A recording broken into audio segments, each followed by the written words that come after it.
Good afternoon.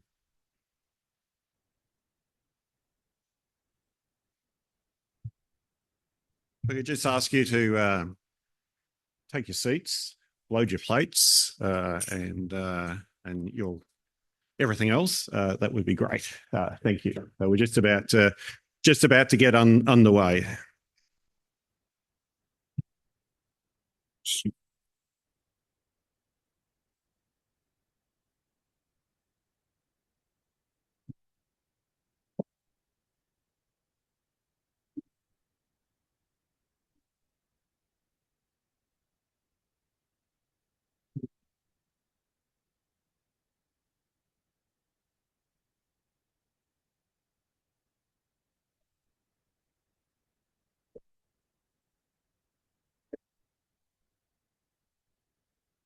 Yeah.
Okay. So now that I made you all shut up and then did nothing, so then you all started talking again, I'm now going to call you to attention. Thank you. Welcome to the 2025 Resilient Australia Awards National Ceremony. This is the 26th one of these awards. There are people in this room who were not born when we started these awards a couple of decades ago. My name's John Richardson. I'm the Wrangler-in-Chief at the Australian Institute for Disaster Resilience, and I'm going to be your host today. Before we get on to the ceremony proper, it's my absolute pleasure to invite who I'd consider a legend, Wurundjeri Elder Colin Hunter, to the stage to welcome us all to Wurundjeri country today. Thank you, Uncle Colin.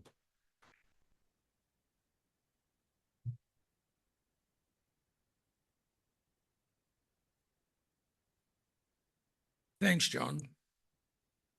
Look, I want to start by acknowledging that this afternoon we are meeting on the lands of my ancestors, the Wurundjeri people. And I'd like to take this opportunity to pay my respects to my elders, both past, present and emerging, elders from all nations, but I particularly want to pay my respects to everyone gathered in the room today. But I always like to acknowledge any Aboriginal or Torres Strait Islander people joining us. I'd like to acknowledge and pay my respects to them also. Wominjeka, welcome. Wurundjeri Balik, Yimikundi Bik. The Wurundjeri people welcome everyone to land today. Wurundjeri, no, Budambor War, Kondi Nagnak, Dubadam Bik, Bullock Bor, Chilikan. The Wurundjeri people want to look after and protect the land as aided long before. Wurundjeri country extends from the inner city of Melbourne.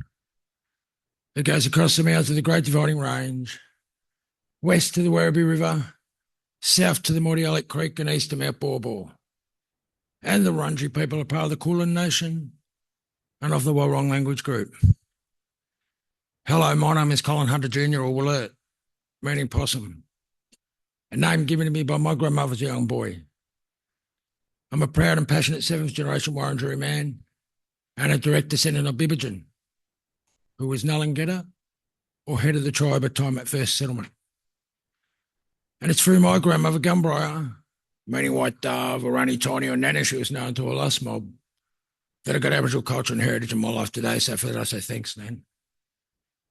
My grandmother was one of the last of the Aboriginal people born in the early 1920s up at Coranderrk Mission in Healesville before she got pushed up the Barramon the River in New South Wales. In Aboriginal culture, a great deal of respect is given to the land, the plants and animals alike.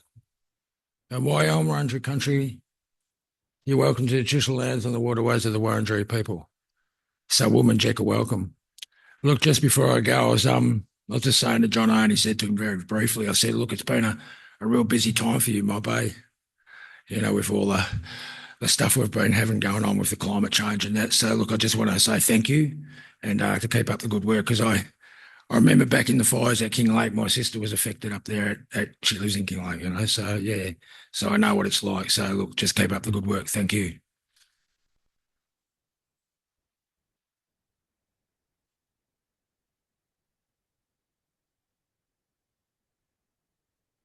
Thank you, Uncle Colin. A wonderful start to our ceremony, as usual, full of grace and dignity and strength and generosity. I think that's and we can say that with many of the Indigenous people, the generosity that you all display for us.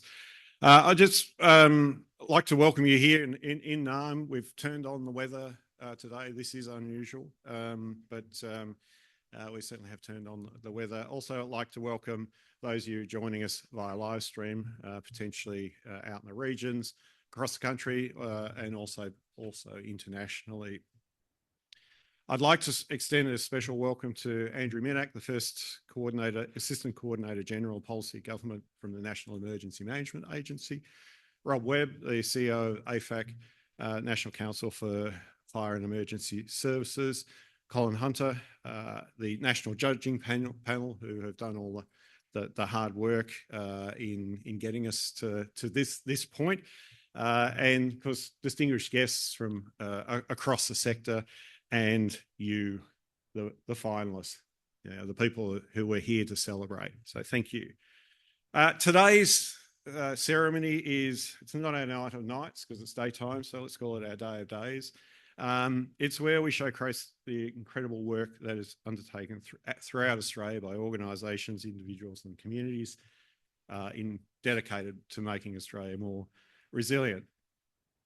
These, I think, are the unsung heroes in communities working quietly in the background, quite often against the backdrop of sort of bigger profiles, bigger budgets and bigger priorities. We often have to fight to get heard when we are sort of talking about disaster resilience. But quietly, all of you are making progress to stop hazards from becoming disasters so that people can get on with their lives, you know, watching their kids graduate and grow up, so they can bring together families to celebrate milestones, work away to achieve their goals and aspirations, participate fully in society, tend their gardens and country, and create practice that changes lives, things like exploring beauty, writing the great Australian novel, or, watching Australia belt England in the Ashes inside of 2 days. Sorry to my English colleagues. And the North Melbourne women making their 3rd grand final in a row. Maybe that's not for everyone, but certainly for those of us in North Melbourne supporters, that was a pretty amazing effort. So reading the applications of the awards, in most of them, when I was reading them, it was always like a fist pump moment where you go, yes, this is really good. This is fantastic. This is brilliant. There is so much amazing work going on in disaster resilience. So anyone here see the ARIA Awards last week? That's okay. Yeah, okay. Cheryl, good. You will know where this is going. So to paraphrase Tim Rogers, the frontman of UMI acceptance speech on being inducted into the ARIA Hall of Fame, I love disaster resilience. You are all the true heroes of our sector. So with that sort of off-script piece, I will now return to normal programming. Hopefully there's a 3-second delay out there in... no, there isn't. Okay. Sorry for all the at home. Hopefully your children aren't in the background. Yes, so look, with that, but it is important, and this is why we do this. This is why we celebrate. This is why we showcase, because, as I said, if we can stop hazards from becoming disasters, people will continue to thrive, and that's really has to be our aim.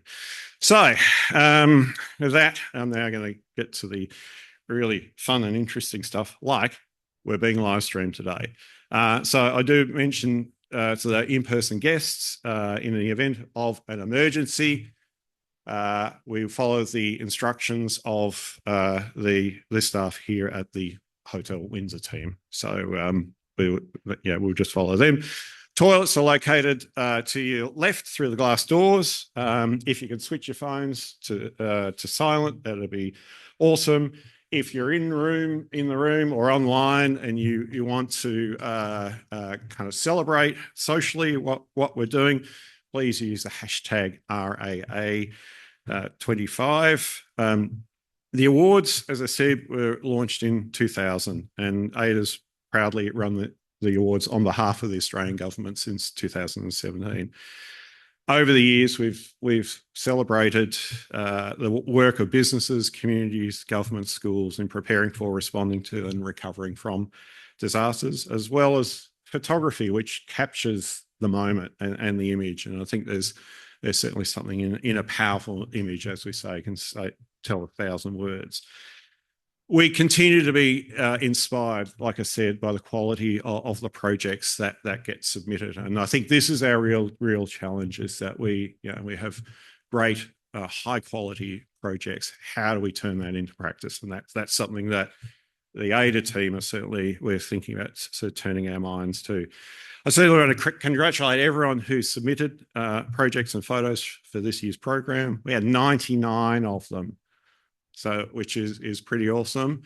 Next year, let's see if we can get to that century, maybe in one session. Let's see how we go about that. From all across Australia. As I said, like, the quality is outstanding. 43 of those 99 are acknowledged in some way here today as finalists of the national awards. So you can see the quality of the work that we are all generating. I'm thrilled to see so many of our finalists in the room, so thank you for coming along. Really, really appreciate it, and taking time out of your busy schedules, because we are all busy, and also those online who are joining us online. I really appreciate that. As always, this year's judging is no easy task.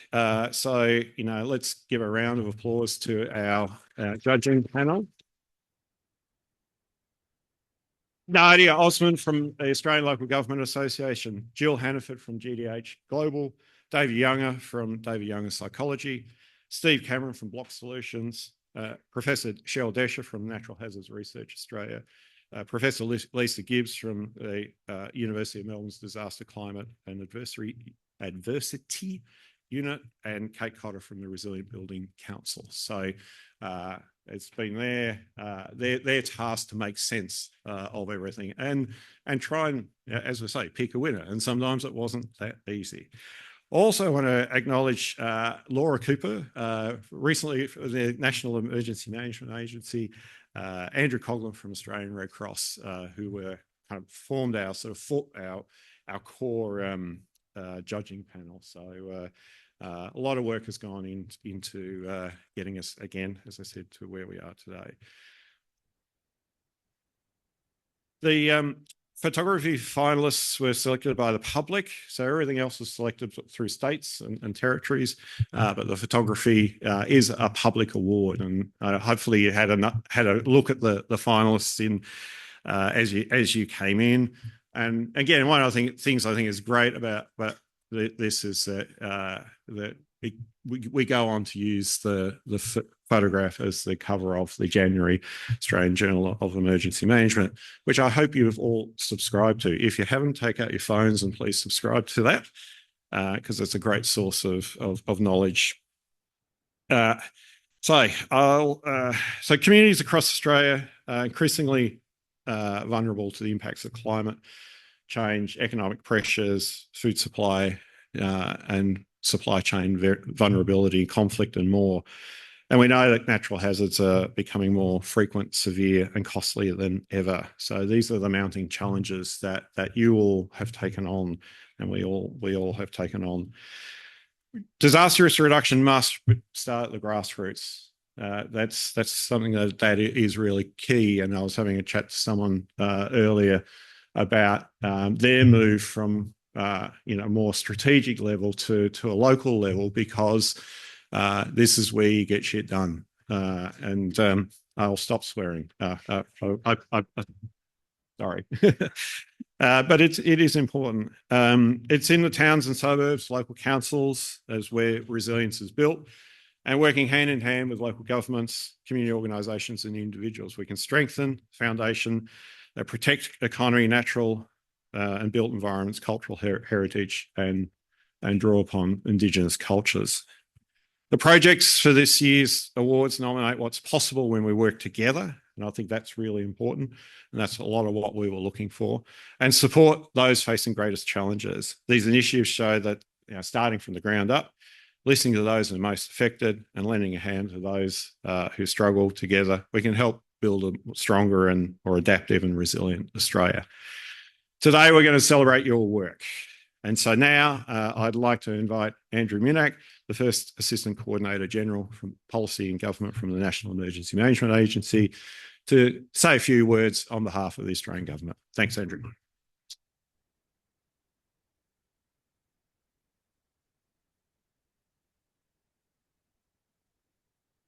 I was going to say morning, afternoon, everyone. It's always like this in Melbourne, isn't it? I'd just like to, first of all, begin by a couple of apologies. Minister McBain, the Commonwealth Minister for Emergency Management, could not be here. Brendan Moon, as you probably have picked up, he was going to provide this welcome. He's not here as well. I'm obviously significantly younger than Brendan, so you would have picked that up already. Why is Brendan not here is because obviously Cyclone Fina. The Minister and Brendan are actually at a press conference in Darwin. They flew up this morning. It's been a very busy weekend, obviously, with the events in Northern Australia as they unfold. So again, I just like to put on record just our best wishes for all the impacted communities in Northern Australia. I'd also like to begin by acknowledging the traditional owners of the land on which we meet, pay my respects to elders past, present, and emerging from the Bunurong and Wurundjeri people of the Kulin Nations. I'd also like to acknowledge the care for country that Indigenous communities have provided for over 60,000 years. I'd also like to thank the team from ADA, to John and the team for the awards. I've been to a few of these. I know from experience how much work goes in. So John, thank you very much for the awards and also the partnership with ADA. They are a key partner from NEMA's perspective. I'd also just like to acknowledge Rob Webb in the room and the partnership of AFAC. It's lovely working with you and the team as well, Rob. In terms of the theme for today, in terms of uplifting national resilience, that's a huge focus for the work of the Australian government. In our federated system, we work on the principle that the best outcomes for communities are achieved when response, recovery and risk reduction is community-led, state coordinated and federally supported. With climate change, the disasters we are facing are becoming more severe and more frequent. And since the start of this year, there have been 71 natural disasters in the country. And one of the reflections I'd say working for the Australian government, I made a couple of comments to people already, there's always something going on across this country, be it floods, fires, earthquakes, cyclones, space weather events. It's a very busy schedule. And increasingly, we're seeing the convergence of events, new locations being exposed to new hazards, and longer peak periods between what has historically been our high risk weather season from the 1st of October to the 31st of March. And I think at some point we're going to have to redefine what the high risk weather season is. In this regards, building disaster preparedness, reducing disaster risk and enhancing our resilience is central to our collective future and is a key focus of the work we do at NEMA. Just like it is also to review the work that people do on the ground, because we need to take stock of what works and what does not work. It's important to recognise excellence and those who are really making big contributions to this work. And this is why the National Resilience Awards are such an important event. It allows us to take a moment to reflect on the impact of disasters, as well as recognise the people in this room and others who are doing what they can to strengthen disaster resilience in their own unique and equally important way. And again, from an Australian government perspective, we're always acutely aware, deeply respectful and enormously appreciative of those people who are on the ground at the coalface, as it were, in terms of responding, preparing for natural disasters. So I'd like to put on record my thanks to everyone in the room. From a National Emergency Management Agency perspective, we're continuously looking to work out how we can improve the nation's resilience. While the short-term forecast for this season has been no single dominant climate driver, NEMA has been preparing emergency management agencies, the private sector, charities and telecommunications and energy providers through a whole raft of measures as part of our high-risk weather season preparedness program, which has recently been finalised. This year, we've continued strengthening our emergency management arrangements to enhance how different levels of government, community, not-for-profit, private sector work together. In terms of a couple of key initiatives we've undertaken, you may have seen the recent announcement in terms of the National Aerial Firefighting Fleet. We've also rolling out the Disability Inclusive Emergency Management Toolkit, which is a kind of tangible on-the-ground toolkit for local government to improve how they respond and support people with a disability when it comes to natural disasters. And there may be a few people in the room who paid close attention to the recent announcement of the Disaster Ready Fund. That's round 3. That's the $200 million program, which was announced just last week. Again, specifically focusing on preparedness and improving resilience. In terms of why we're here today and why we're so proud to support the work of the Australian Institute of Disaster Resilience, it's because the role they play and you all play in terms of improving resilience.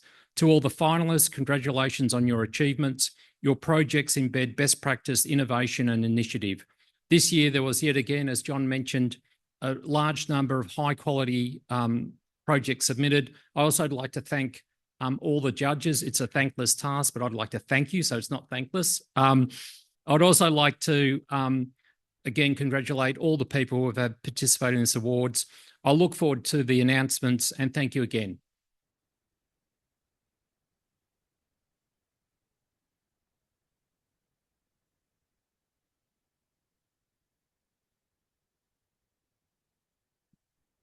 Thanks, Andrew. And also to add our thanks to all the state and territory conveners who, again, they do the wrangling to sort of work out, what is good practice at state and territory level and get us to this point where we're at the national sort of awards. So again, there's a lot that goes on behind the awards.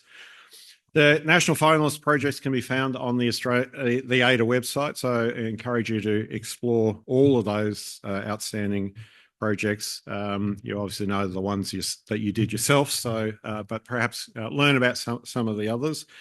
So now let's get on with it.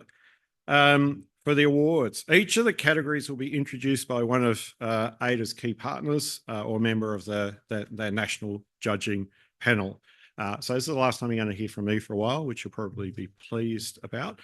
So I'm now going to invite Joanna Wood-Freeman, the Communications Manager at the Natural Hazards Research Australia, one of our key partners, to announce this year's Photography Award.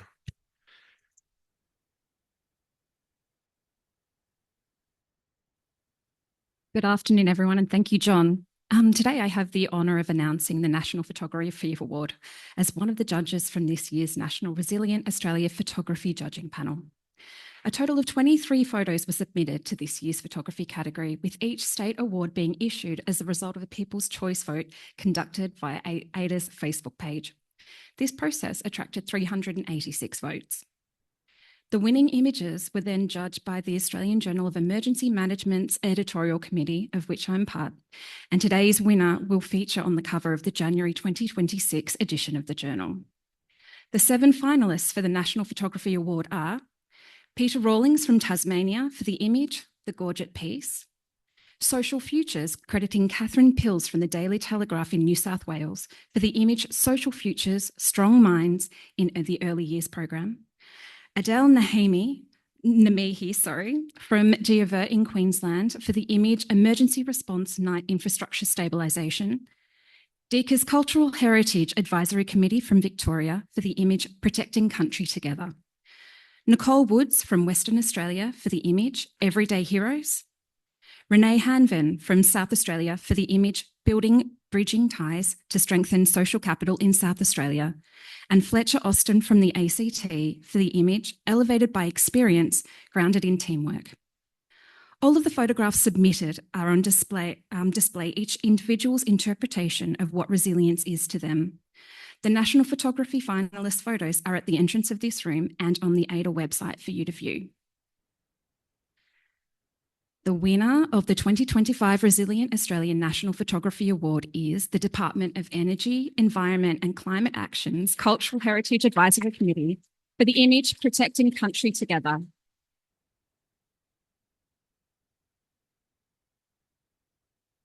While the DECA team comes to the stage to collect their award, we'll now play a short video about this incredible photograph.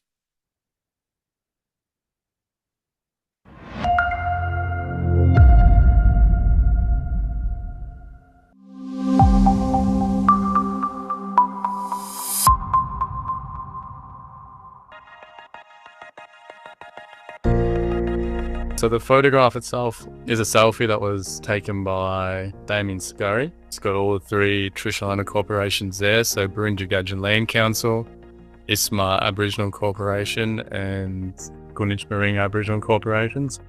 The rock art site is called Yanani Nyawi, which is the sun will set, and it's at the camp of the Emu Foot. So it's tied to the creation story there of Garywood. It's quite special there because all 3 tops were able to come together and particularly remove the vegetation around this significant rock art site. So the rock gets damaged from radiant heat, and when it heats up enough, the moisture and the air within the rock will pop, creating the panel of the rock to remove off the broader rocks. It's a beautiful story because all 3 mobs, we were there working together. We weren't fighting over whose beautiful landscape it is. It was particularly amazing because we were there for all of the same reason.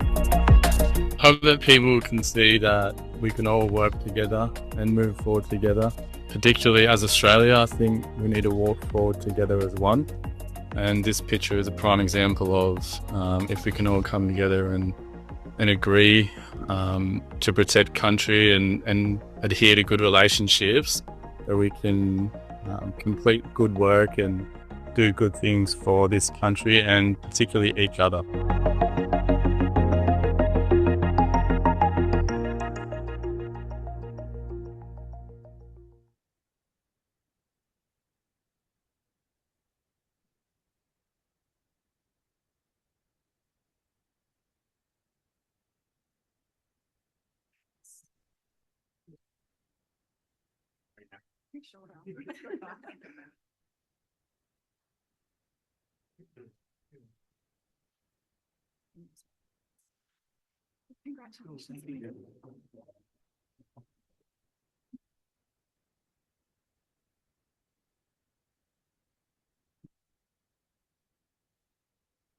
Congratulations, Deeqa, and I look forward to seeing your image on the cover of the January 2026 edition of AGEM.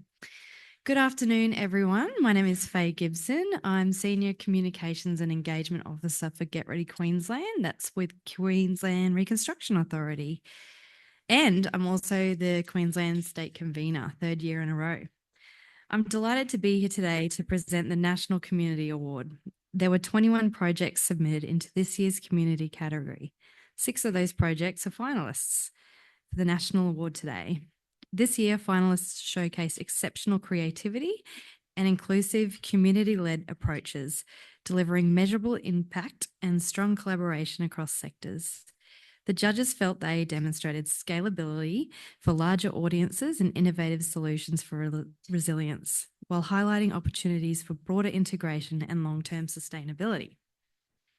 The finalists for the Resilient Australia National Community Award are Resilient Kurilpa in Queensland for their project Community-Led Flood Resilience on the Kurilpa Peninsula, St John Ambulance for their project Party Ready, I love that name by the way, RSPCA Tasmania for their project From Local Innovation to National Strategy, Animals in Emergency Resilience, Australian Red Cross in South Australia for their project Youth in Emergencies Development Program, Financial Counsellors Association of Western Australia for their project Building Financial Resilience to Disasters, the Financial Counselling Disaster Framework, and Social Futures in New South Wales for their project Pioneering Model of Disaster Recovery Builds Community Resilience Through Empowerment.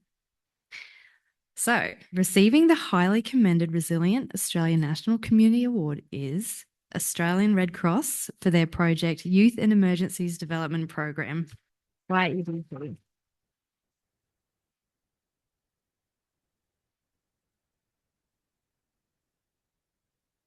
I'd like to invite you guys up to the stage. Let's get a photo.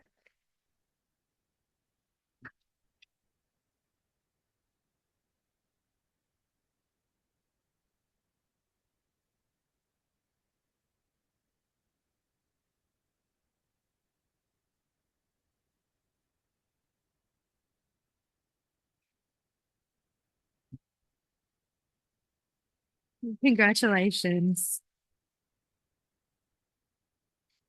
All right, so I'll talk a little bit about the Red Cross Award. So the Youth in Emergencies Development Program is a 2-year pilot program co-designed by students in years 9 to 12, combining self-paced learning, workshops and hands-on experience through a community resilience project. It creates communities more prepared for disaster. The project was designed to fill the gap that exists for people between the ages of 14 and 18 to have meaningful participation in the emergency management sector. Congratulations again.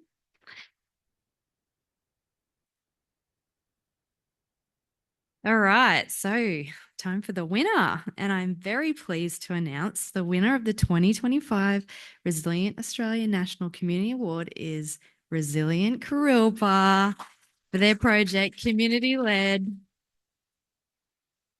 Flood Resilience on the Community Peninsula.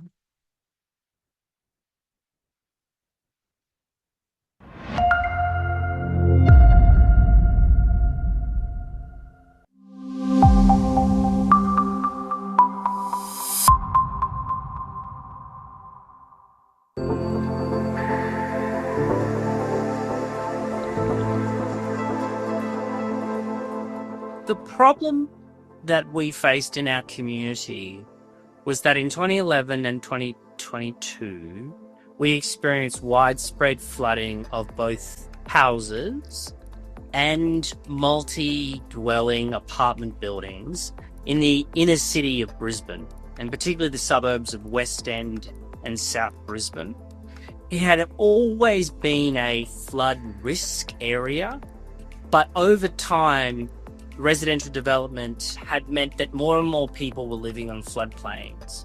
And having scraped mud out of houses and apartment buildings in 2011 and in 2022, a group of the community members sort of felt, well, what can we do?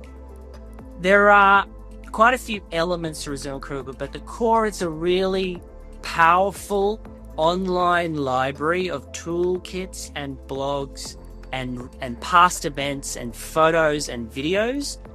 And then we have a very powerful group of people down in Resilient Kariba who run in-person workshops. And those two will operate, I think, as a really integrated piece, because it brings the human element, the sense of being in the room with people, but also the capacity for people to just log on and say, okay, I'm going to immerse myself in what is the flood risk of my building? What is the flood risk of my community? What can I do? When you deploy our plan, we believe you can reduce your flood damage costs by about 90%, because you fundamentally target the areas where you're going to be damaged and that are going to cost you. And so that gives people a sense of like, oh, wow, there is a real material change in our flood risk exposure as a result of this plan. And that allows them to then work through it. And it is not easy. It takes time, it takes energy, it takes effort. Our organization is really just getting started in terms of bringing real toolkits and practical information and actions for body corporates, particularly in apartments, to deploy.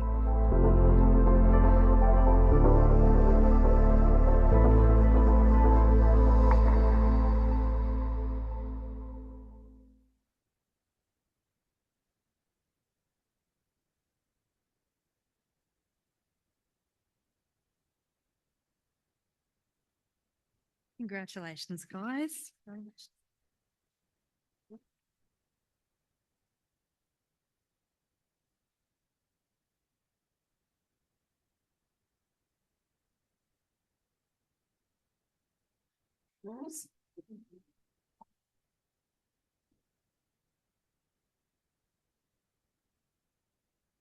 Congratulations again to Resilient Kariba. So good afternoon, everyone. My name is Nadia Osman. I'm a Director of Emergency Management at the Australian Local Government Association, or ALGA. So we represent Australia's 537 councils. Today I have the honour of announcing the winners for the National Local Government Award as part of ALGA's specialist role in the National Judging Panel. There were 14 projects submitted across Australia in the Local Government Award category, with 4 state winners being considered for the National Award today. The judges felt that all of these projects displayed strong co-design, inclusive community engagement and cross-sector collaboration, delivering tangible outcomes that build resilience and improve disaster preparedness. So the finalists for the National Resilient Australia Local Government Award are, and I'm from Canberra, so I'm so sorry. I wrote this phonetically, so hopefully I get it right. Maribyrnong City Council, Gen West and Maribyrnong Community Recovery Committee in Victoria for their project, the Maribyrnong Insurance Project, Empowering Communities to Navigate Flood Insurance. The Western Sydney Regional Organisation of Councils in New South Wales for their project, Greater Sydney Heat Task Force, Heat Smart City Plan. The City of Hobart in Tasmania for their project Sparking Conversations, Igniting Action, Greater Hobart Bushfire Resilience Project, and the Wudjil Aboriginal Shire Council, Meridian Urban Water Technology and Queensland Government in Queensland for their project Wudjil Master Plan Review. So this year we actually have 2 highly commended projects in the local government award area. Our first highly commended award goes to the Western Sydney Region Organisation of Councils for their project Heat Task Force Heat Smart City Plan.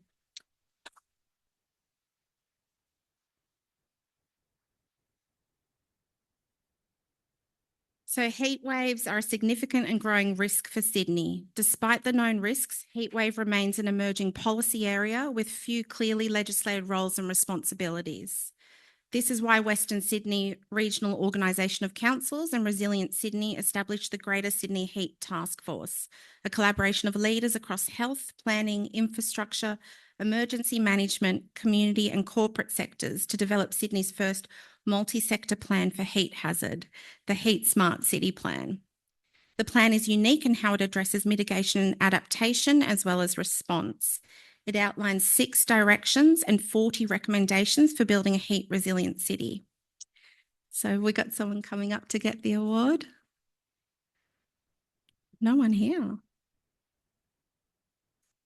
All right. Well, congratulations, Western Sydney Regional Organisation of Councils. I'm sure Ada will get their certificate to them. So the second highly commended award goes to Wujal Aboriginal Shire Council, Meridian Urban Water Technology and Queensland Government for their project Wujal Master Plan Review. The Wujal, we can do a clap now, yes.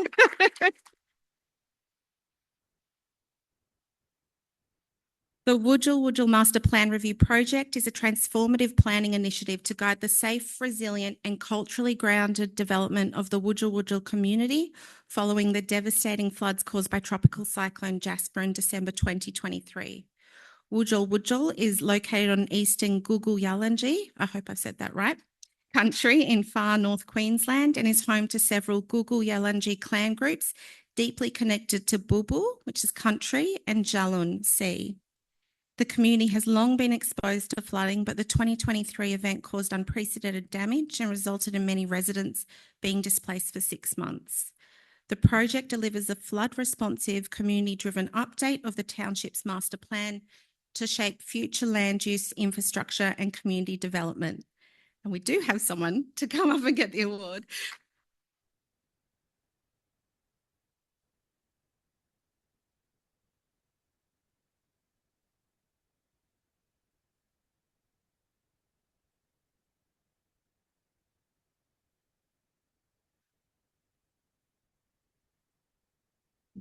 All right, congratulations to Wujal Aboriginal Shire Council. Okay, so it's my great pleasure to announce the winner of the 2025 Resilient Australia National Local Government Award. This was a really great project. It was really cool reading about it. It's very community driven and I loved that. And so it's the Maribyrnong City Council, Gen West and Maribyrnong Community Recovery Committee.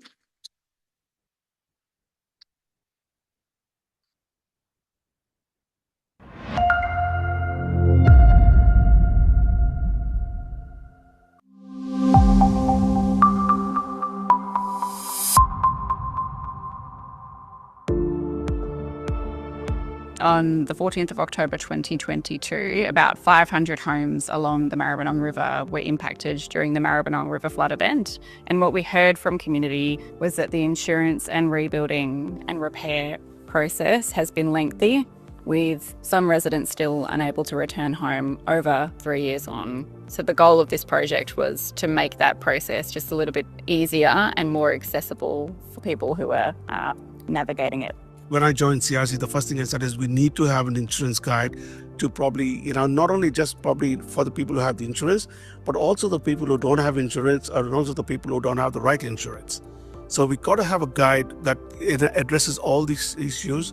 And also the most important aspect is maintaining your mental health during the whole process. The project relied on community conversations, which were held in language, English and Vietnamese, and held partly by local residents who had the relationship and the connection, within their local communities and with their neighbourhoods. And as a result, creating a safe space to share challenges, insights and barriers. Some people didn't have insurance because they didn't think it was necessary to have insurance.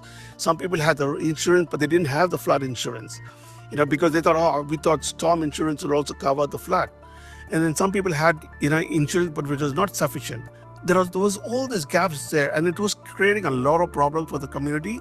And the other biggest problem that I noticed was people will, basically, suffering in silence because they were worried that if they expose themselves, others are going to know exactly what they did was right or wrong. I think the community lens in which this project came about was fantastic, as well as the way that the project created a really safe space for people to share their stories, participate and inform resources like the guide, but also inform the identification of needs in the advocacy space as well. It's never going to be enough to be prepared for an event like this because you never know what's the next step, right? But What I look at this guide is like, you got to start looking at the glass half full rather than half empty. So you have all this information here. So when anything happens there, you're at least prepared.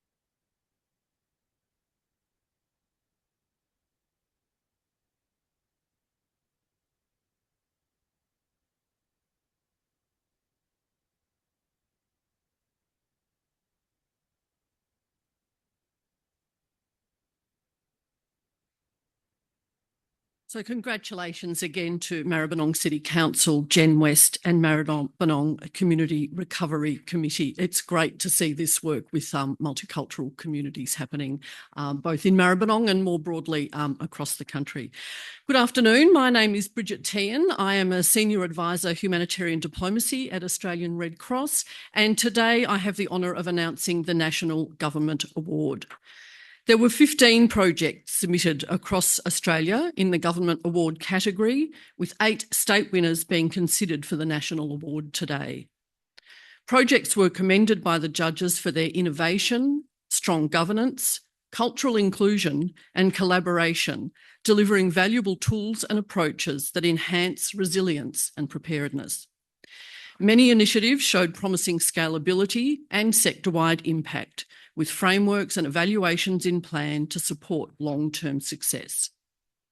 The finalists for the National Resilient Australia Government Awards are SafeCom in South Australia for their project Disaster Resilience Ecosystem Mapping Project, the Department of Fire and Emergency Services in WA for their project Kimberley Flood State Recovery and Resilience Plan 2023 to 24, New South Wales DQ, Merriman's Local Aboriginal Land Council, NPWS, New South Wales Crown Lands, and New South Wales RFS, a lot of acronyms there, for their project Australia First Aboriginal Cultural Incident Management Exercise.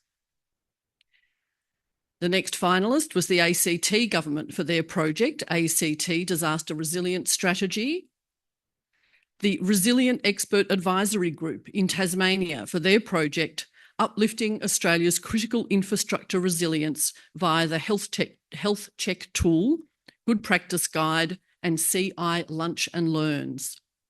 Tasmania Fire Service for their project Tasmania Fire Service Bushfire Ready Challenge. Queensland Parks and Wildlife Service for their project, the Fire Management Uplift Program, Reimagining Fire, Capability and Culture.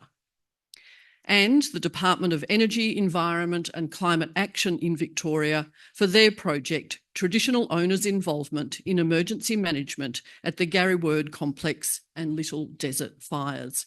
And I think you'll agree that's an extraordinary group of projects covering so many important areas. So first of all, the highly commended Resilient Australia National Government Award goes to South Australia Fire and Emergency Services Commission for their project Disaster Resilience Eco Mapping Project.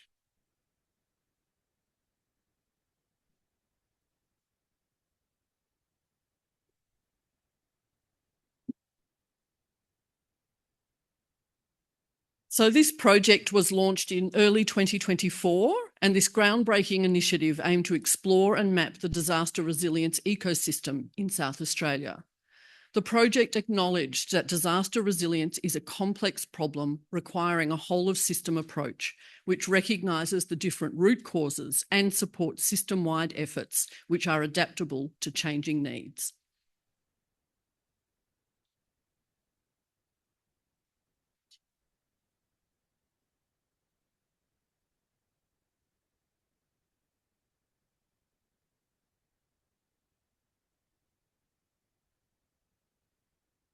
And congratulations again to SafeCom.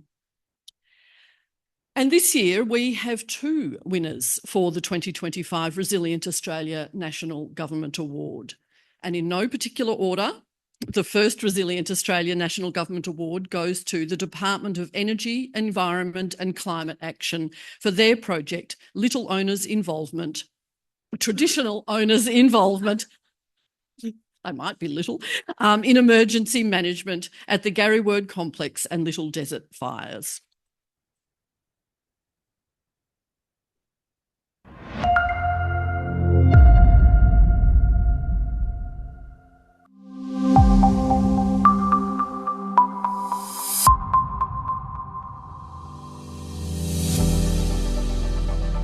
The project come about because of a recent bushfire event in the Garryword landscape. I see the Garryword landscape as kind of like a cathedral. It is so rich and full of ancient history, stories. There is probably one of the highest density places of rock art in Victoria. There are, particular places that are quite special to us as traditional owners, and we don't talk a lot about those ones just because they're very special to us. So I guess the ability to be able to go in there and do protection works by either doing removal of fuels or through strategy, so talking to the people in charge about things like machinery, aircraft, that can be quite destructive towards cultural heritage. So making sure that, we are sitting around the table and providing that kind of advice around, I guess, cultural heritage. We are working closely with the 3 traditional owner groups, which are Eastern Mar, Gunditj Marang and Barraji to go out there. We put in measures to protect, so wrapping scar trees in thermal guards and planting up vegetation around areas so it's not so dense when the fire does come. Particularly for me, being of a traditional owner of country where Garryword exists, I think it really hits home about how traditional owner people need to be part of the emergency response because of the skill set, understanding and recognising country, and particularly around cultural heritage and where it exists is really crucial, and really trying to provide that assurance to the groups who we deal with that we're in there and we're having these discussions and doing everything that we can around cultural heritage protection. We need to protect that. It tells a story. Everything is connected along that spiritual path, and it keeps the ancestor stories alive within us as well.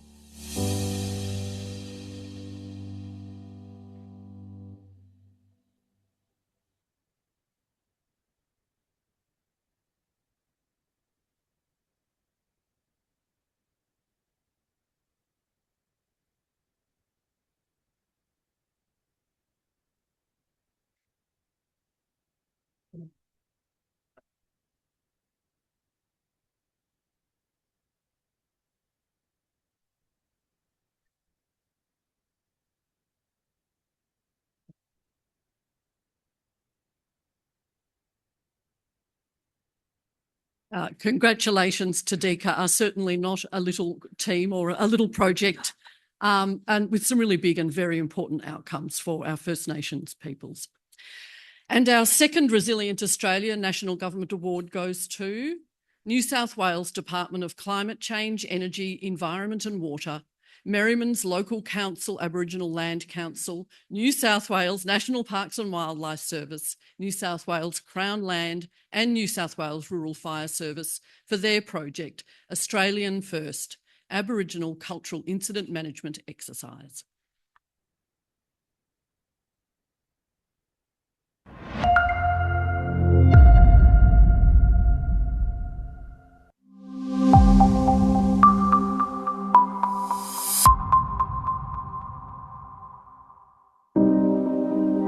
The major issue with this project was addressing some of the 1920 bushfire response for getting Aboriginal people involved in decision making and planning. The challenge we had was the work to date was about mitigation, preparing for bushfire. And Graham Moore made it very clear, although we're working on mitigation, so much damage happens during emergency response. We've got to get our voices into the room where decisions are being made around emergency response. And that's where this project grew from and what became and is now the cultural incident management exercise. In the fire emergency room, they do simulations and practice. They practice protecting people, practice protecting property, and they simulate those to get better and more efficient, at making decisions in that emergency room. And that's where we went, well, why can't we run such an exercise for Aboriginal cultural values and bring the Aboriginal rangers into that room? Understanding the two different languages that took place within that room over the 2 days was a vital learning tool for both government agencies and our community. So the very positive stuff is that they understood what question to ask in that situation, but who to talk to in that control room, which is pretty powerful decision making and knowing who and how to be involved. There's a women's area in that lake, and also we've got to keep that water clean for the medicine. Can you just confirm we're right to pull water out of the private property dams or the ocean? Yeah. Yep. I'm so proud of the fact that it's been recognised and driven forward, not from just our communities, but also from government agencies, that's giving a positive outcome to country. I think it's seeing such a grassroots project that's developing into institutional change, personal change for those people involved, and just natural growth. It's the ripple effect. We've been this small little pebble dropped in the water, and we're just rippling, and change is occurring. That's something to be proud of.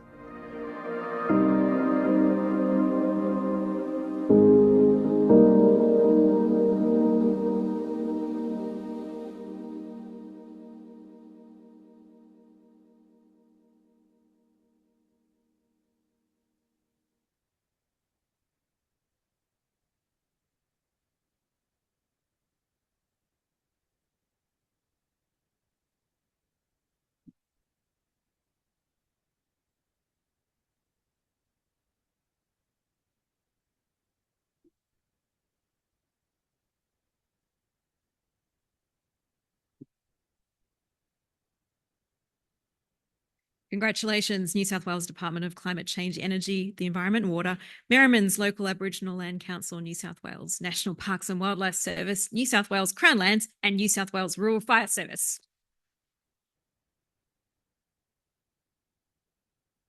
My name is Professor Cheryl Desher. I am the Science and Innovation Director at Natural Hazards Research Australia. And I am here today for the best job ever to announce the National Research for Impact Award. These nominees have displayed innovative, research-driven projects that demonstrate strong collaboration, inclusivity, and clear impact on disaster resilience. Excellent. Many initiatives show scalability, sustainability, and practical integration into policy and practice, with creative approaches such as co-design, cultural capital, and participatory methods that are delivering meaningful change. There were 8 projects submitted for the award today, and I'm going to read out to you the finalists for the National Research for Impact Awards. Hold on to your seats. A couple of them are a bit longer, but please understand the depth of the research by the title. So the first one is GJS Intellectual Company Australia for their project, Volunteer Training in Low-Cost Multi-Faith Health Promotion. The University of Sydney Centre for Disability Research and Policy for their project, Collaborating for Inclusive Disaster Risk Reduction, Transforming Policy and Practice so that nobody is left behind.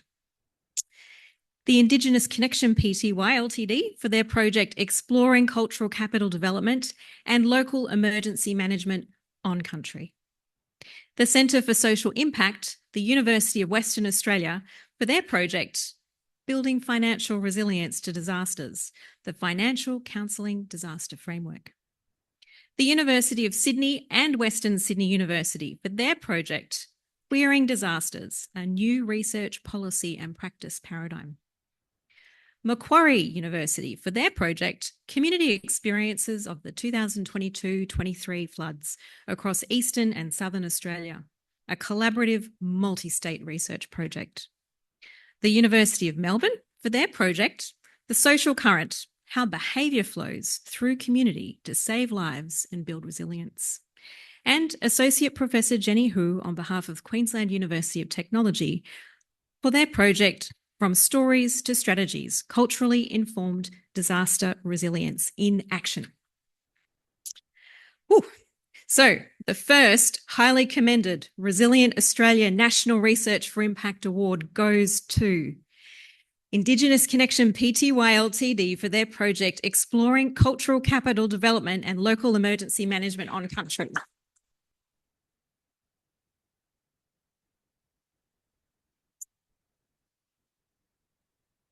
Please come on up and I'll read out your short description. In November 2024, Indigenous Connection Pty Ltd, a Darwin-based majority Indigenous-owned company, delivered a pilot project that explored the integration of cultural capital into a local emergency management on the Tiwi Islands. Funded by the NAB Foundation, it engaged cultural knowledge providers and the Northern Territory Emergency Services to identify gaps and opportunities in disaster readiness to improve the local emergency management plans. The project identified community member willingness and capacity to be employed to assist local emergency management with planning, preparedness, and ongoing engagement. What a resilient crew to make it today amidst what's going on up the north at the moment. Thank you so much for being here and congratulations.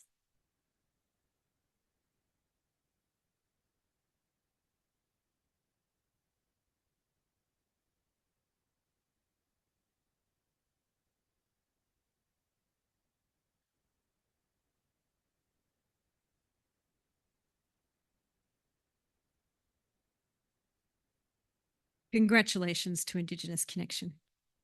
The second highly commended Resilient Australia National Research for Impact Award goes to Associate Professor Jenny Hu on behalf of QUT for the project From Stories to Strategies, Culturally Informed Disaster Resilience in Action.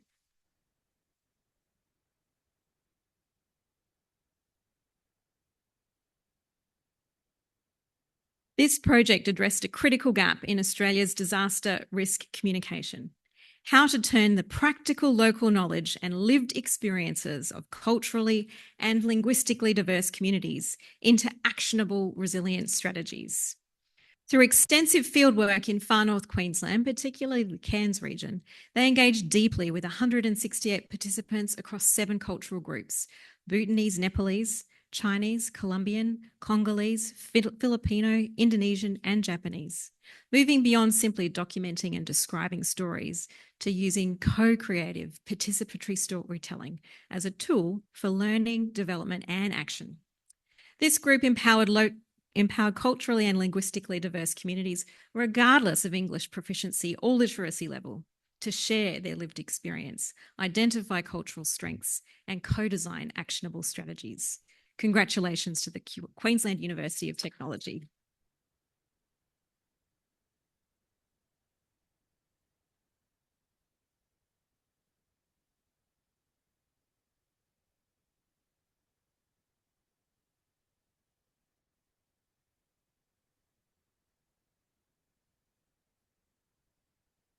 Oh, 2 highly commendeds, and we move to the winner. It's my pleasure to announce that the winner of the Resilient Australia National Research for Impact Award is the University of Sydney and Western Sydney University for their project Queering Disasters, a new research policy and practice paradigm.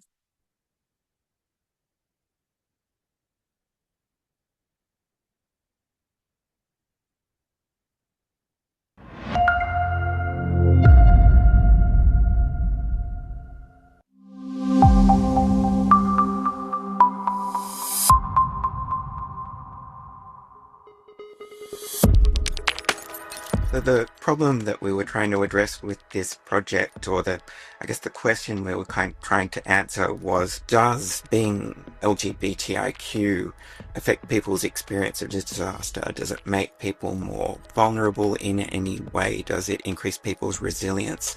So just addressing that question of how does being a queer person, if we use that word, affect how you might experience a disaster.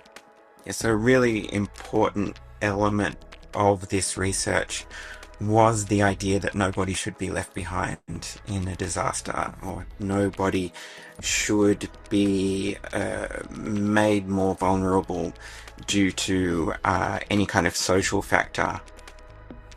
I think what was key to the findings of the research was that we were bringing to light a lot of stories that hadn't been part of the narrative of disasters previously.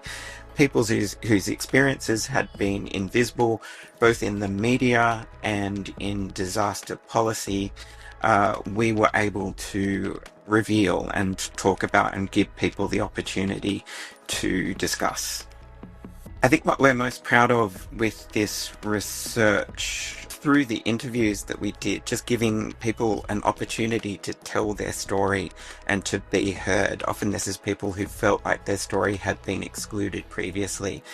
And the other thing that's really positive out of this research is the impact that it's had on policy, certainly. So there's been policies developed that better acknowledge the experiences of LGBTIQ people, and then around the world a lot of research that's built on the work that we've done to address the issues around LGBTIQ vulnerability and resilience in disaster.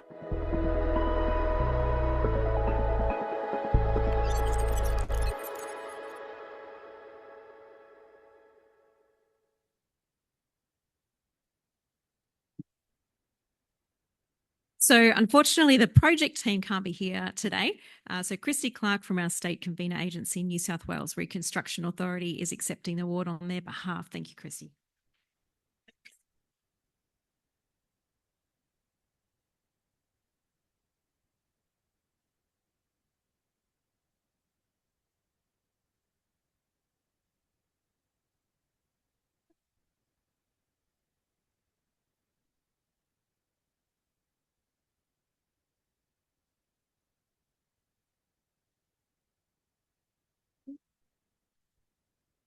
Okay, everyone. Congratulations again to the University of Sydney, National Library of Australia and Western Sydney University. Good afternoon. My name is Caitlin Zakarovich. I am the Manager of Workforce Volunteers and Community at Emergency Management Victoria. Emergency Management Victoria is very proud to be the Victorian state convener for the Resilient Australia Awards. Today, I have the honour of presenting the National Business Award. There were 8 projects submitted across Australia for the National Business category this year, with 4 state winners being considered for the National Award. The judges commented that these projects demonstrated strong community collaboration, inclusive approaches, and culturally informed strategies that enhance resilience across diverse sectors. They show a clear potential for scalability, sustainability, and creative engagement, making them valuable contributions to national resilience efforts. The finalists for the National Resilient Australia Business Award are the 6 Cs in Victoria for their project, Building Resilience from the Ground Up, Community Emergency Management Planning. The Insurance Council of Australia in New South Wales for their project, Flood Defence Fund. Resilient Ready in South Australia for their project, Future Ready Grape and Wine Business Pilot in South Australia, and the Yellow Company in Queensland for their project, Wudjal Wudjal Rising, a community first recovery project. It is my pleasure to announce the winner of the Resilient Australia National Business Award is the 6 Cs for their project, Building Resilience from the Ground Up, Community Emergency Management Planning.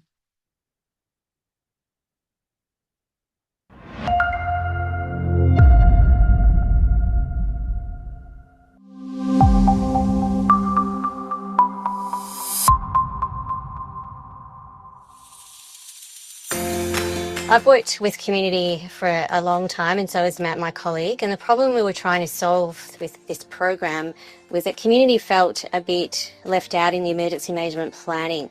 It felt a bit technical for them. They didn't feel like they could contribute with the current programs that were available, and they felt just a bit pressured into doing things that other people told them to do. And we felt that community really had an opportunity to grow and to work together to build their own resilience, so from the bottom to the top rather than the top down. So the project is a one-day workshop where we invite all community to participate. So it's very inclusive. So we've had young people, old people, farmers, business people, all from that community come together, and they spend a day with us, and we work through 6 steps, which some of those steps include identifying the risks in their own communities.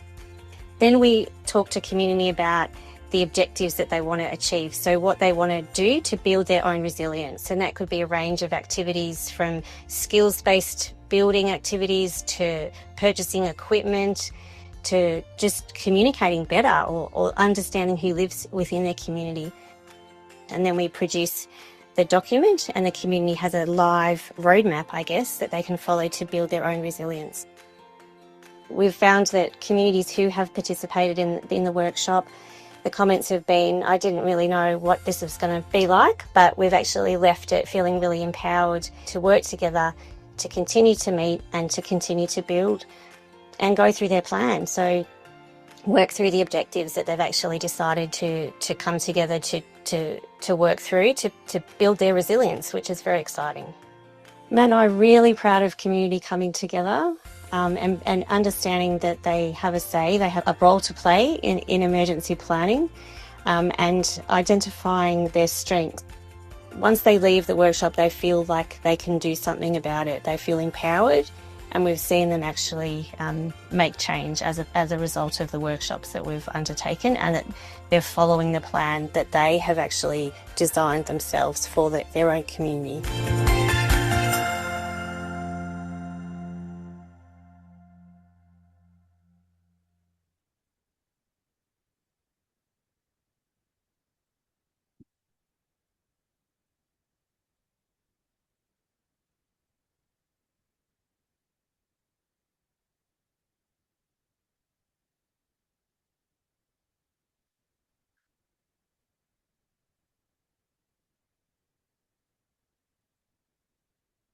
Congratulations again to the 6 Cs. Good afternoon, everyone. My name is Laura Cooper, and I had the honour of being a part of the National Judging Panel alongside John and Andrew.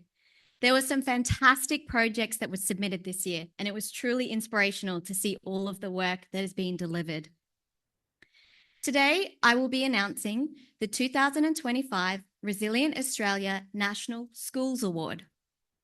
This year, we had 3 projects submitted, with 2 being considered for the National Award.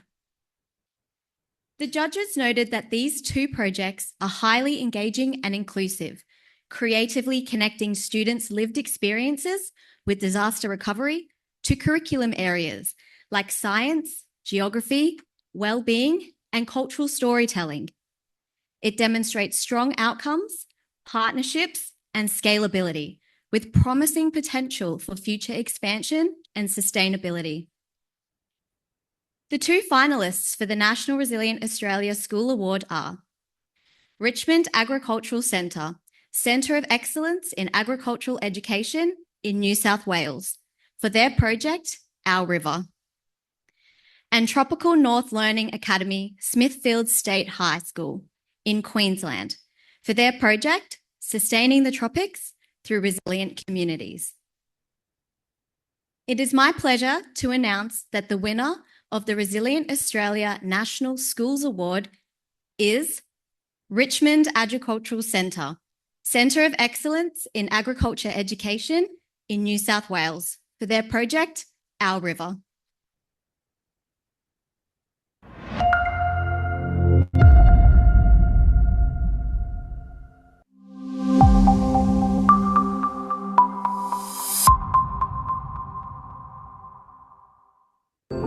The project came about as a result of the Hawkesbury region, and particularly the Hawkesbury Valley, going through a bushfire period and then into an immediate period of flood straight after that. For many of our young people in the community at that time, none of them had experienced flood because of the length of flood cycles in the Hawkesbury and Nepean Valley. As a result of that, many of our young people were personalising the floods and were not coping very well with the nature of the flooding and the impact it was having on their families and their communities. So when we first wrote the program, we wrote it to try and depersonalise floods and give it back to young people with a view that floods are part of nature and they're cyclical in nature, and to give an outlet for well-being and to allow our kids to reconnect to the river in a positive way. So we went to schools. We did it in schools as immersion days. So we would go into a school and deliver the program over 1 or 2 days. The workshops were hands-on and practical in understanding the science and geography behind flooding, so understanding the geomorphology of the local river. We started to look at safety and preparedness of houses for floods, giving young people the opportunity to think about how would they be part of a flood safety plan for their family. We then decided that we needed to give young people a little bit more agency and control in spreading their knowledge. So we developed 2 hackathons where they developed over their 2 days in their hackathon communication strategies that they would take back to their own community within the valley to share that flood awareness and flood preparedness story.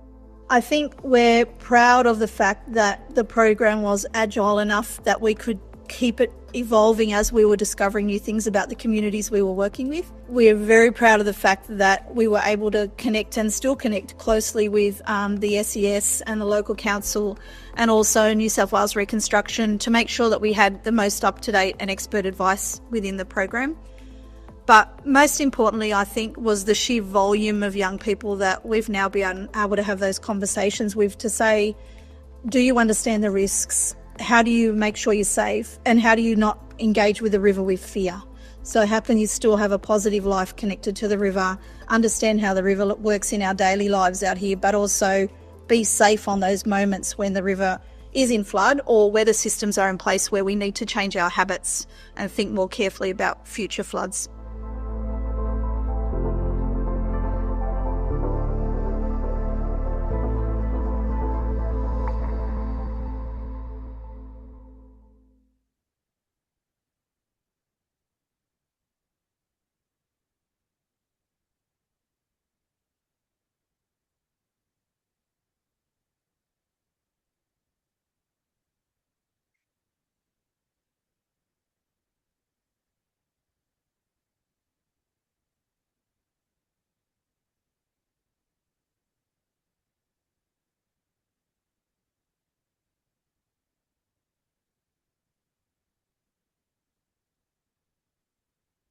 Congrats to the Richmond Agricultural Centre. Hi everybody, Rob Webb's my name from AFAC, the National Council for Fire and Emergency Services. Before I go on to the awards, I do want to acknowledge that while we've been meeting here today, we got news that a firefighter had died in the line of duty in South Australia on the Eyre Peninsula. Sits home across the sector when such things happen.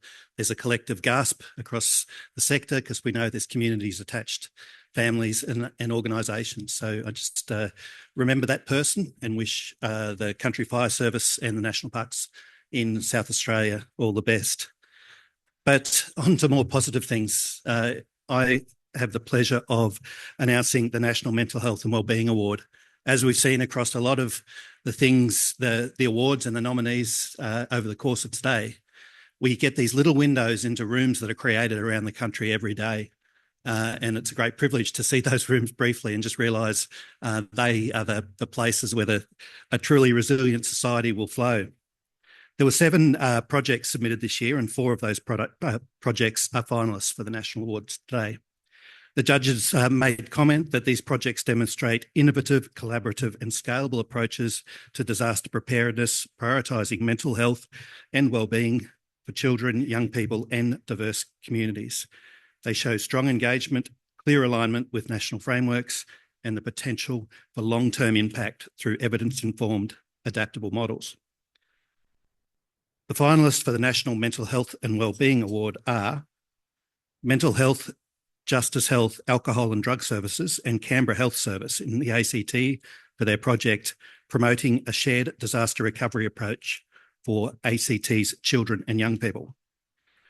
Rant Arts in Tasmania for their project Pathways to Wellness, a free community training opportunity in mental health in mental wellbeing and resilience. Social Futures in New South Wales for their project Resilient Kids, Empowered Young People Can Weather Life's Biggest Storms. And Logan City Council in Queensland for their projects Students' Voice in Disaster Resilience, a walking fence exhibition.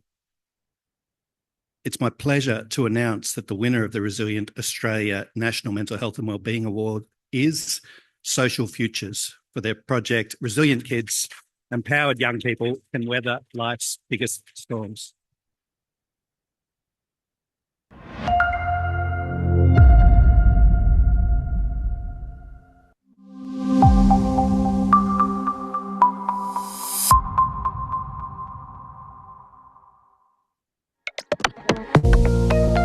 So the Resilient Kids program was created on the back of the devastating 2022 floods in the Northern Rivers. These catastrophic floods really impacted the whole of the Northern Rivers in a whole range of ways.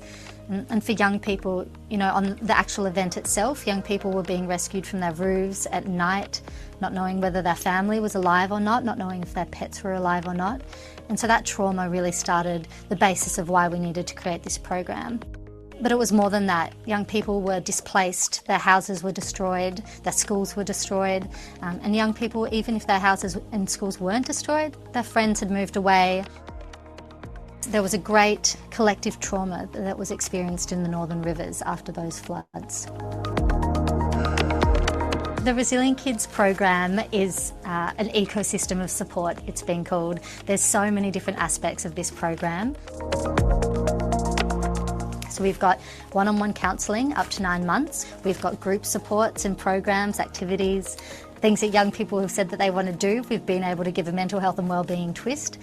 So we've got surfboard shaping workshops, ceramic workshops, acro yoga, basically whatever young people want, we've been able to make work within this program. We've got school supports, family supports.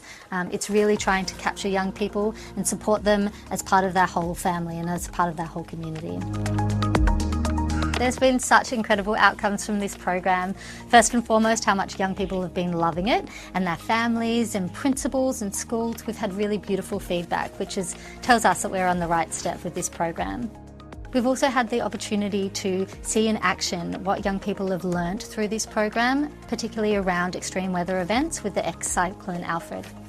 So we had the opportunity to support young people through the whole process, through that preparation and planning, where young people were able to reach out for support.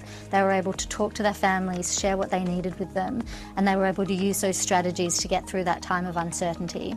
And then at the other side of it, they were able to re-engage with school quickly, go back to their community and be involved in our groups like the ceramics shaping group that we had for young women, where we were able to see young people talk, unpack what they'd been through and also support each other, which is ultimately one of the outcomes of this program, is that we're building up these young people for the rest of their lives.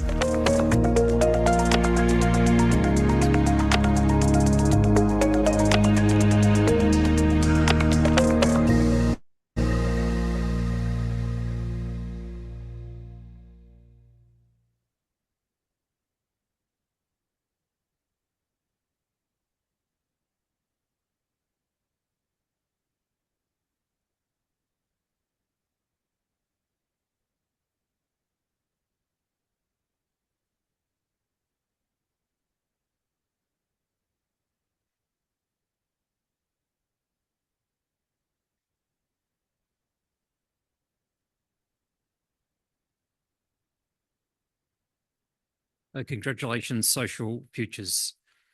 Good afternoon. I'll reintroduce myself, Andrew Minack, the National Emergency Management Agency.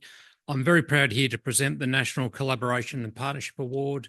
From a NEMA perspective, we couldn't do our job without collaboration and partnering with a whole raft of government, not-for-profits, businesses and others. So this certainly is an award close to the heart. This award recognises projects that encompass activities across 2 or more partners, sectors, states or territories, and consistently demonstrates the power of collaboration and partnership when working towards a goal or mission with partners combining efforts and resources. This award acknowledges some of our finalists who have taken the idea of building strong relationships to a level in which benefits the wider sector and the communities around them, Whilst these collaborations might have seemed to have been internal project members as a no-brainer, outwardly they are displaying how bringing two or more organisations together from opposite organisations have an impact on the resilience of Australia. So, to the finalists of the National Collaboration and Partnership Awards, the 6 Cs for their project Building Resilience from the Ground Up, Community Emergency Management Planning. Resilient Ready for their project Future Ready Grape and Wine Business Pilot in South Australia. Resilient Karupa for their project Community-Led Flood Resilience. Social Futures for their project Resilience Kids, Empowered Young People Can Weather Life's Biggest Storms. Richmond Agriculture Centre of Excellence in Agriculture Education for their project Our River. Maribyrnong City Council, Gen West and Maribyrnong Community Recovery Committee for their project the Maribyrnong Insurance Project, Empowering Communities to Navigate Flood Insurance. Department of Energy, Environment and Climate Action for their project Traditional Owners Involved in the Emergency Management of the Garrywald Complex and Little Desert Fires. And finally, the New South Wales Department of Climate Change, Energy, Environment and Water, Merriman's Local Aboriginal Land Council, New South Wales National Parks and Wildlife Service, New South Wales Crown Lands and New South Wales Rural Forest Service for their project Australia First Aboriginal Cultural Incident Management Exercise. Actually, there's one final one. The Indigenous Connection for their project Exploring Cultural Capital Development and Local Emergency Management on Country. And to the winner, I'm very pleased to announce that the winner of the Resilience Australia National Collaboration and Partnership Award is the Maribyrnong City Council, Gen West, the Maribyrnong Community Recovery Committee.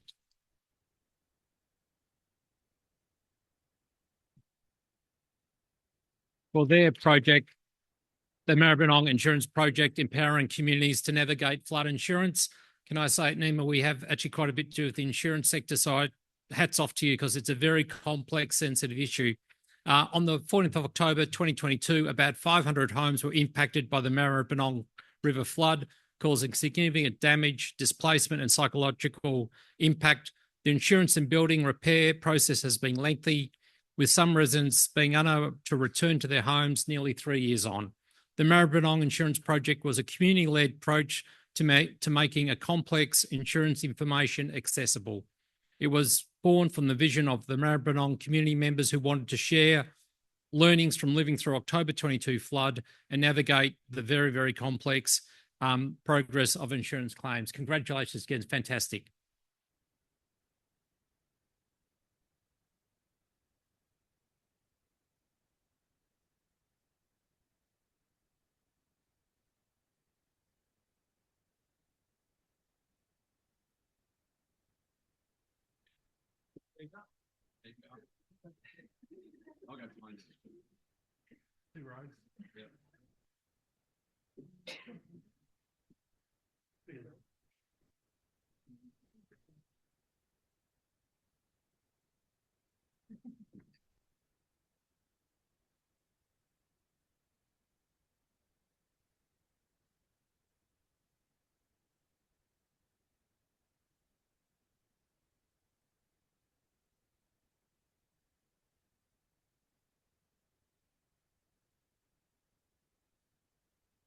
I'm back. Congratulations to Maribyrnong City Council, Gen West and Maribyrnong Community Recovery Committee. Certainly an amazing project, and I've been sort of following this, the work that you've been doing for a number of years now. So this is it. This is the gold Logie moment. We're now the final award of the ceremony. So this is the Resilient Australia National Award. It recognises there can be only one. So a winner from all of the category winners that have been announced today. So you've already seen who's going to win this one. In order to win or receive this award, the project is considered to have demonstrated the most systemic change, displaying groundbreaking results within its area and providing flow-on benefits to the wider sector. While all finalists, of course, are deserving of this award, the judges decide to highlight one particular project in this national award. Could I ask Andrew Minak to come back up onto stage to actually present the award? And this national award displayed to the judges a truly inspirational piece of work demonstrating disaster avoidance. This project brings the important issues of cultural heritage to the forefront, displays an impactful and culturally led initiative that demonstrates exceptional inclusion and innovation. They've already trod a well-worn path to the stage. So could the Department of Energy, Environment, Climate Action, traditional owners, please come back to the stage.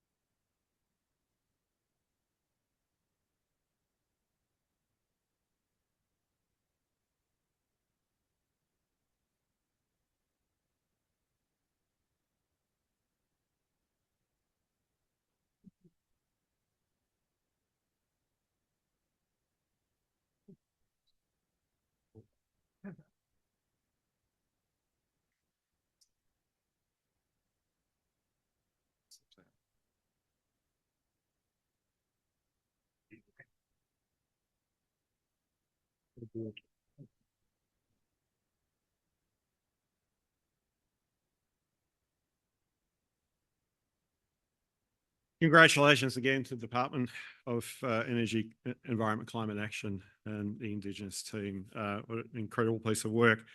As Rob said, it is a reminder of the serious business that we're in, and the work that we do really is about saving lives and livelihoods and protecting people. So it is each and every one of you. That's what we're here for, and it's great that we've been able to acknowledge that. And our challenge now is to take the great work that you've been doing and look at how we can embed it. One of the fun things that I'm doing for the 40th anniversary of the Australian Journal of Emergency Management, which is next year, I hope you've all subscribed now, is actually look at the journal over the last 40 years. And I'm currently stuck in the 1980s for more reasons than one. That's when I grew up. But looking at the practice there is a lot of great practice that we are already drawing upon, but we don't seem to be able to kind of translate that. So I think our biggest challenge is that I think we know what to do. It's actually how do we embed it across the sector. And so this is where the challenge that we have set ourselves is to say, how are we going to help embed this awesome practice that we've heard today in and across the system. We heard, I think, what our web coordinator does an analysis of data for us, and one of the things she pointed out to us was a media article that she had found, which I think was a local paper in East Gippsland, and they had said they started up a project to support young people in East Gippsland post-disaster because they saw that somebody else had won a Resilient Australia award, and they thought that must be a good place to start. So then they got in touch with the winners of that award. So this is the sort of thing that we want to be able to do to make sure that what we're about is connecting knowledge and putting it in the hands of the people who need it the most. So that concludes this year's 2025 Resilient Australia National Awards ceremony.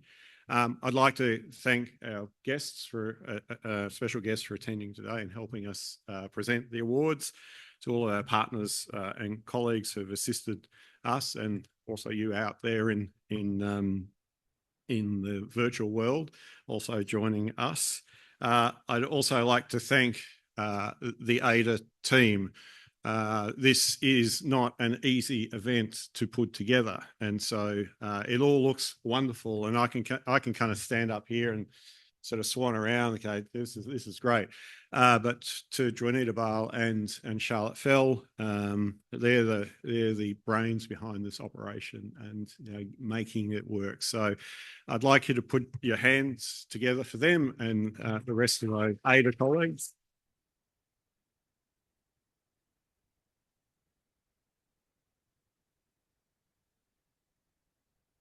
Importantly, I want to congratulate all of you. It's no mean feat to stand up here and just, I guess, bask in the glory of what you're doing. But I think again, you are the unsung heroes, and that's something that I'd love you not to be unsung. I think, and as we said before, unthanked, we will thank you. And no, perhaps we won't sing a song for you, because that would not go well. The Ada House Band is, no, we don't want to go. Clarinets, triangles, and recorders, I think, are our specialty. But no, seriously, without you, we wouldn't be able to do this. And I think being able to what you're doing is really, truly inspirational. As an opportunity to network, go and get your photo taken with a winner over at the ward over there. Go and exchange contacts, talk to each other. You want to learn something about a project, go and talk to someone else about it. That's what's really important. You can read, as I said earlier, all about the projects on the ADA website, and the winners will be profiled in AGEM next year. So thank you all. Thank you for coming along, and have a great afternoon.